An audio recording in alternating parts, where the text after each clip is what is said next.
ओम शांति। जैसे कि पिछली कड़ी में हम सब ने समझा था कि आत्मा जो एक चैतन्य शक्ति है, वो भी जीने के लिए 7 गुणों की मांग करती है। और वो 7 गुण है शांति, सुख, प्रेम, शक्ति, ज्ञान, पवित्रता और आनंद। लेकिन आज हम सुनेंगे कि राजयोग के द्वारा आत्मा इन 7 गुणों को किन शक्तियों के आधार से महसूस करती है। तो आज का हमारा टॉपिक है राजयोग, मन को मित्र बनाने की कला सिखाता है। प्यारे मित्रों, सबसे पहले हम ये जानेंगे कि मन क्या चीज़ है। मन के लिए कई उपमाएं दी जाती है। मन एक घोड़ा है, मन एक चंचल बच्चा है। जिस प्रकार बच्चे के अंदर चंचलता होती है, उसी प्रकार मनुष्य का मन भी बड़ा चंचल होता है। मन को लोगों ने दुष्ट, पापी और नीच कहा, लेकिन आज हम आपको यह बताते हैं कि मन बड़ा ही सुंदर है। मन की क्षमताओं को और उसकी वास्तविकता को अगर हम समझ लें और उसे यथार्थ दिशा में लगा दें, तो यही मन हमें अच्छे से अच्छी उड़ान का अनुभव करा सकता है। लेकिन आज हमने उस मन को समझा ही नहीं, इसलिए हम यह कहते हैं कि मन तूफानी घोड़े के समान हो गया है। यह मन क्या चीज़ है? वास्तव में यह मन आत्मा की सोचने की शक्ति का दूसरा नाम है। इस पर एक कहानी है। एक सम्राट था। सम्राट का मन बहुत अशांत और परेशान था, इसलिए वह महात्मा जी के पास गया और बोला, महात्मा जी, मेरा मन बहुत अशांत रहता है, आप मेरे मन को शांत कर दीजिए, मुझे पूरी पूरी रात नींद नहीं आती है।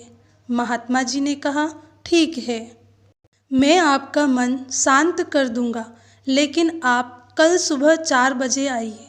सम्राट ने सोचा कि अगर कल सुबह 4 बजे मन को शांत कर सकते हैं तो अभी ही कर दे, परंतु कुछ कहा नहीं और चले गए। सम्राट वापस महल में पहुँचे। सारा दिन बड़े परेशान रहे, सोचते रहे, महात्मा जी मेरे मन को शांत कर सकेंगे या नहीं कर सकेंगे, मुझे सुबह 4 बजे क्यों बुलाया है। बहुत विचार चले। सुबह 4 बजे सम्राट महात्मा जी के पास पहुंच गए। देखा कि महात्मा जी तपस्या में बैठे हैं। पास में एक डंडा भी रखा हुआ था। महात्मा जी ने सम्राट को जब देखा तो कहा, आसन ग्रहण कीजिए।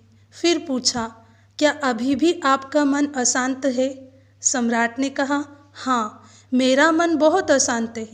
महात्मा जी ने कहा, आंखें बंद कीजिए और भीतर झांकिए, देखिए इस वक्त वह मन क्या कर रहा है, वह कहाँ है। सम्राट ने आंखें बंद की, ढूंढते रहे। कुछ समय बाद उन्हें यह एहसास हुआ कि मैं जिसे ढूंढ रहा हूँ वह किसी चीज़ का नाम ही नहीं है, वह एक नौ क्रिया का नाम है।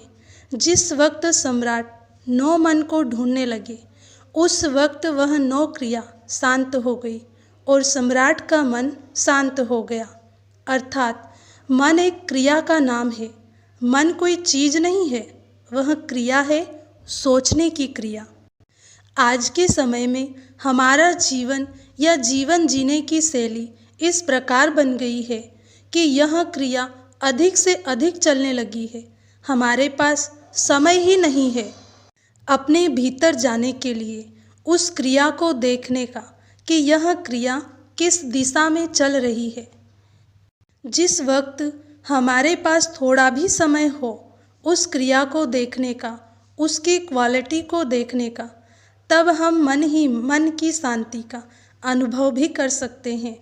मन अर्थात सोचने की क्रिया का दूसरा नाम है। मन में अनेक प्रकार के विचार चलते हैं। मन में अच्छे विचार के साथ साथ बुरे विचार भी चलते हैं। किसी मनोवैज्ञानिक ने मन के ऊपर शोध किया कि मन की गति कितनी है। अगर मनुष्य कम से कम भी सोचे तो भी 25 से 30 विचार प्रति मिनट मन में आ जाते हैं। विचार करें, प्रति मिनट अगर मन में कम से कम 25-30 विचार मन में पनपते हैं तो सारे दिन में कितने विचार पनपते होंगे? असंख्य विचार पनपते हैं। एक दिन के ही विचारों को अगर लिया जाए और उसका वर्गीकरण किया जाए तो हम पाएंगे कि मुख्य रूप से 4 प्रकार के विचार होते हैं।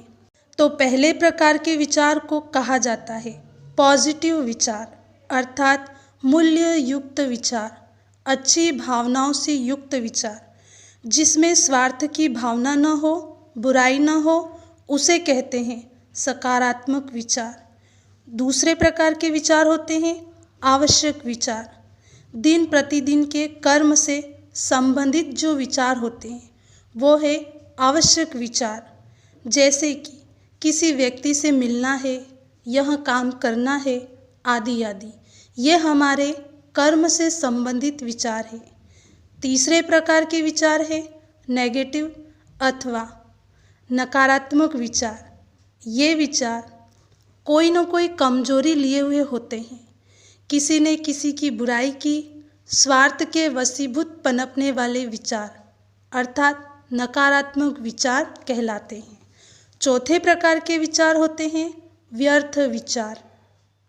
जब कुछ करने के लिए नहीं होता है तो मन बीती हुई बातों अथवा घटनाओं के चिंतन में चला जाता है, जिससे हमारी मानसिक शक्ति नष्ट होती है।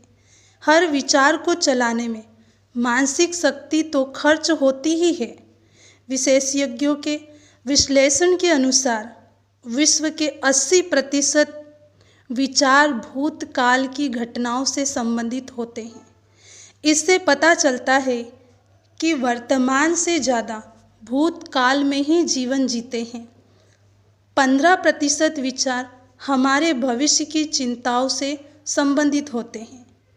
अब आप विचार करें कि हम वर्तमान में कितना जीते हैं। वर्तमान को कहा जाता है प्रेजेंट मोमेंट।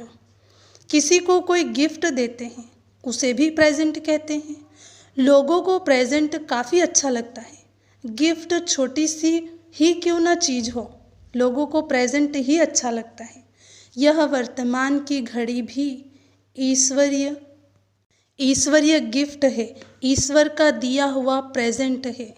परंतु इस ईश्वरीय गिफ्ट की हमने कितनी वैल्यू की है? 5%। 80% विचार हमारे भूतकाल से संबंधित होते हैं। 15% विचार हमारे भविष्य को लेकर होते हैं।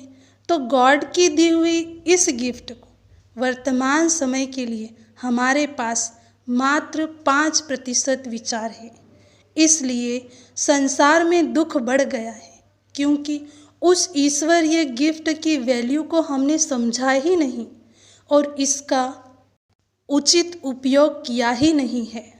तो ये 4 प्रकार के विचार हमारे मन में आते रहते हैं।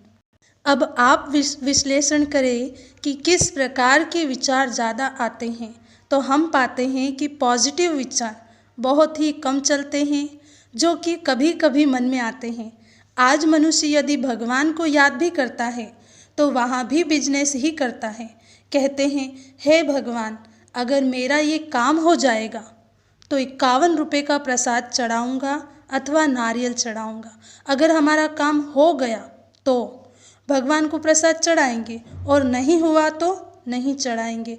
अगर भगवान के साथ भी हमारी सकारात्मक भावनाएं नहीं है, व्यवहार के आधार पर अगर हम भगवान को याद करते हैं तो आपसी संबंध हमारा भगवान के साथ कैसा होगा। इसलिए कहा गया है कि पॉजिटिव विचार हमारे न के बराबर चलते हैं। आवश्यक विचार, उसमें भी स्वार्थ भरा रहता है। बिना स्वार्थ के आवश्यक कार्य भी हम नहीं करते हैं। बाकी के हमारे विचार या तो नेगेटिव होते हैं या तो वेस्ट होते हैं। इसलिए दिन समाप्त होते होते देखा जाता है कि मनुष्य शारीरिक थकान की अपेक्षा मानसिक रूप से ज़्यादा थक चुका होता है। उसका मन उदास हो चुका होता है। उस दिन भले ही कोई अधिक कार्य न भी किया हो, फिर भी मन थका थका सा लगता है। मन क्यों इतना थका रहता है? क्योंकि मन हमारा दिन प्रतिदिन कमज़ोर होता जा रहा है।